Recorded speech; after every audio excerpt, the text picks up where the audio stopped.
What did you say? Ifeoma's cold voice, almost unfamiliar. I'm pregnant, Mama. I didn't mean for it to happen, I swear. Nneka's voice cracked with emotions. Okeke stood up slowly, his face hard. You have brought shame to this family, Nneka. After all that we have done for you, this is how you repay us? Get out.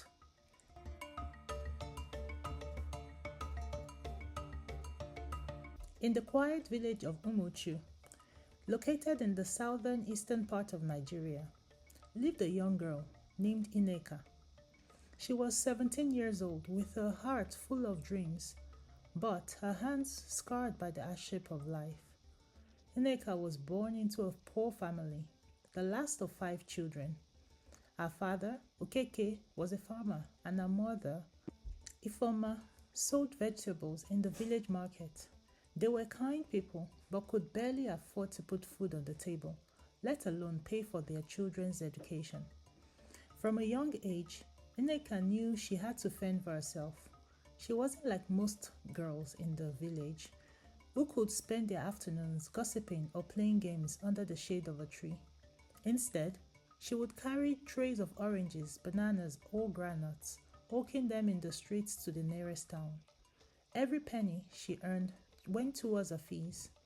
She knew education was her only way out of poverty, but the road was rough, much rougher than she ever imagined.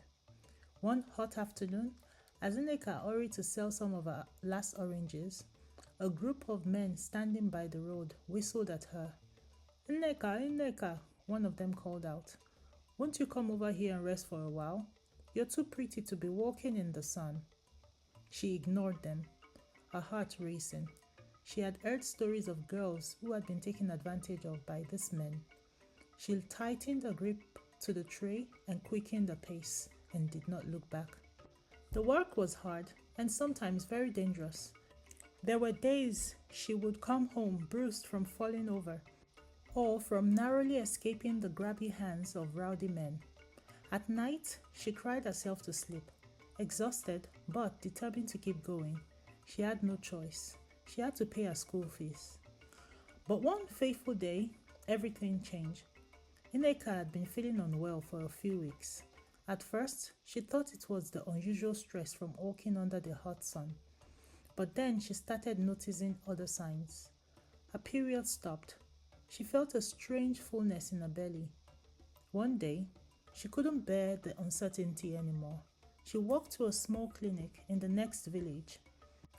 The nurse looked at her with sympathy. After the test, "Nneka, you are 4 months pregnant," she said softly. Nneka felt the world spinning around her. "Pregnant? How? How can this be?" Her voice was trembling. The nurse's face seemed calm. "Nneka, these things happen. You are not the first, you know, and you won't be the last. But you need to think about what you will do next." Nneka left the clinic in a daze. She couldn't remember how she got home that day. All she knew was that her life was crumbling right before her eyes. How could she be pregnant? What would her parents say? What would people in the village think? Her school, her dreams, everything seemed to be falling apart. She had to get rid of the baby, she thought. There was no way she could care for a child, not in this situation. That evening, Nneka sat by a kerosene lamp in her room, thinking of how to tell her mother. She knew Ifeoma would be furious, and her father, Okeke, might never speak to her again. The thought of their disappointment was almost unbearable. The next day, Nneka broke the news to her parents. They were sitting in front of their hut, her father mending a fishing net, and her mother sorting out cassava leaves. Nneka's hands were trembling as she spoke. "Mama, Papa, I don't know how to say this, but I'm pregnant." The silence was deafening. Ifeoma dropped the leaves she was holding, and Okeke froze, staring at his daughter as if she had just told him the world was ending. "Oh, what did you say?" Ifeoma's cold voice, almost unfamiliar. "I'm pregnant, Mama. I didn't mean for it to happen, I swear." Nneka's voice cracked with emotions. Okeke stood up slowly, his face hard. You have brought shame to this family, Nneka. After all that we have done for you, this is how you repay us? Get out," he shouted, his voice filled with anger and pain. "But Papa, where will I go? I have no one. Papa, please," Nneka pleaded, tears streaming down her face. "Go to whoever got you pregnant. You are no longer welcome in this house." Okeke stormed inside, slamming the door. Ifeoma didn't say a word. She turned back and continued sorting the leaves, her eyes brimming with unshed tears. That night, Nneka packed a small bag and left her parents' house. She walked through the dark streets, her heart heavy with sorrow. She couldn't go to her friends. They would judge her, gossip about her. So she wandered for a few hours until she finally collapsed in front of an old building where a kind old woman, Mama Ijeoma, lived. Mama Ijeoma was Nneka's godmother, a woman known for her generosity, though she had a lead to herself. The next morning, Mama Ijeoma found Nneka laying by the doorstep.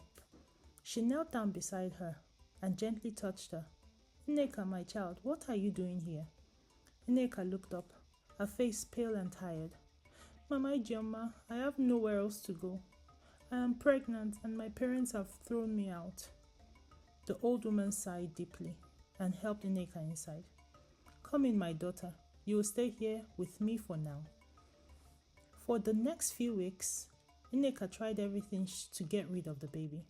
She drank bitter herbal concoctions, even visited a shady native doctor, but nothing worked. The child was determined to stay, and Nneka was losing hope. Meanwhile, things got even worse. The school found out about her pregnancy, and she was expelled.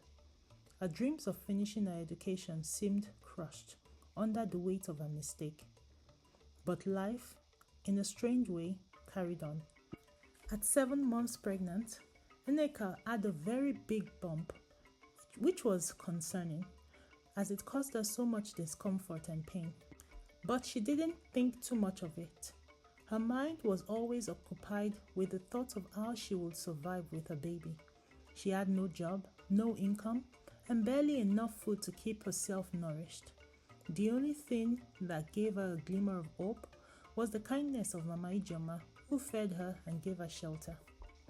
One chilly morning, Nneka went into labor, screaming in pain as her contractions hit her, and Mama Ijeoma rushed to her side. "Hold on, my child," Mama Ijeoma whispered, holding Nneka's hands tightly. They rushed her to a small charity center in a nearby town, where a group of kind volunteers were able to help her. They took her in, and Mama Ijeoma was not allowed to be with Nneka during the delivery.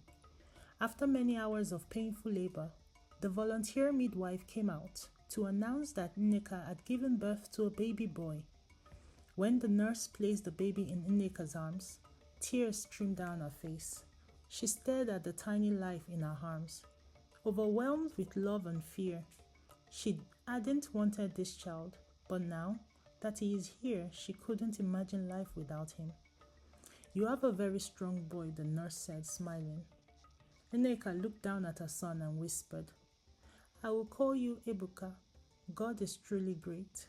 For the first few months, Nneka struggled to take care of baby Ebuka. She had no money, no job, and no support apart from Mama Ijeoma's. But Mama Ijeoma was old and couldn't do much, and Nneka knew she couldn't stay here forever. As months went by, Ebuka grew stronger, and so did Nneka's determination. She knew she had to find a way back to school. When Ebuka turned 1, Nneka made the hardest decision of her life. She asked Mama Ijeoma if she could take care of him while she returned to school. "Mama, I want to finish my education. I need to, for Ebuka's future, but I can't do it while I take care of him. Mama Ijeoma looked at Nneka with wise eyes. My child, you are making the right decision. Go and finish your education. I will take care of your son as if he was my own. With a heavy heart, Nneka left her son with Mama Ijeoma and returned to school. Leaving Ebuka behind was very difficult. Nneka was totally torn by her decision, as her new school was far away in the next city, so she won't see Ebuka for a while. Did she make the right decision, or should she stay back and care for her son? Watch out for part 2 to see what happens next. Thanks for watching. Bye.